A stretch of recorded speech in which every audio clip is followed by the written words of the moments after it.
نظریہ قانون مفرد اعضاء کے حوالے سے آپ کو آگاہ کرتا چلوں کہ جب جسم میں سردی کا غلبہ ہوتا ہے، یعنی اعصابی عضلاتی مزاج میں، چونکہ عضلات جو ہیں وہ تسکین میں ہوتے ہیں اور ان کو عضلات کو قلب و عضلات کو تسکین سے تحریک میں فوری طور پر بدلنا نہایت مشکل عمل ہوتا ہے۔ تو اس مزاج میں پھر جب بیماری بگڑ جاتی ہے، تحریک بگڑ جاتی ہے، تو نتیجہ آخر موت نکلتا ہے بہت ساری صورتوں میں، جس طرح سے ہیضے والی کنڈیشن میں آپ کو بڑی تفصیل سے بتایا ہوا ہے ہیضے والی ویڈیو میں کہ کس طرح طبیعت ایک مٹھی میں ریت کی طرح ہاتھ سے نکل جاتی ہے۔ تو اس میں بہت احتیاط کی ضرورت ہوتی ہے۔ تو دوستو، آج سے آپ بھی ایک عہد کریں، ایک وعدہ کریں خود سے کہ ٹھنڈی چیزوں کا استعمال اعتدال میں رہ کے کریں،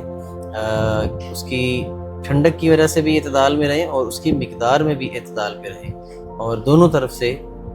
کثرت نہ کریں، اتنی کثرت نہ کریں کہ جسم کی حرارت جو ہے اس پر سردی غالب آ جائے۔ اور اس میں ایک بڑا آسان سا میں آپ کو طریقہ بتا دیتا ہوں کہ جب بعض دفعہ آپ نے دیکھا ہوگا کہ کسی بھی برتن میں ہم کوئی ٹھنڈا مشروب ڈالتے ہیں، کوئی ٹھنڈی چیز ڈالتے ہیں، تو گرمی کے موسم میں فوراً برتن کے باہر والی سائڈ پر ایک نمی، پانی نما، پسینہ نما بہنے لگ جاتا ہے۔ تو آپ اتنا ٹھنڈا پئیں کہ برتن کے باہر والی سائڈ سے پانی بہنا شروع نہ ہو۔ یہ اس کی ایک لمٹ، اس کا کرائٹیریا میں بتا رہا ہوں آپ کو، اور یہ کوئی رول نہیں ہے، میں ویسے سادے طریقے سے آپ کو بتا رہا ہوں بات، اور ہو سکتا ہے یہ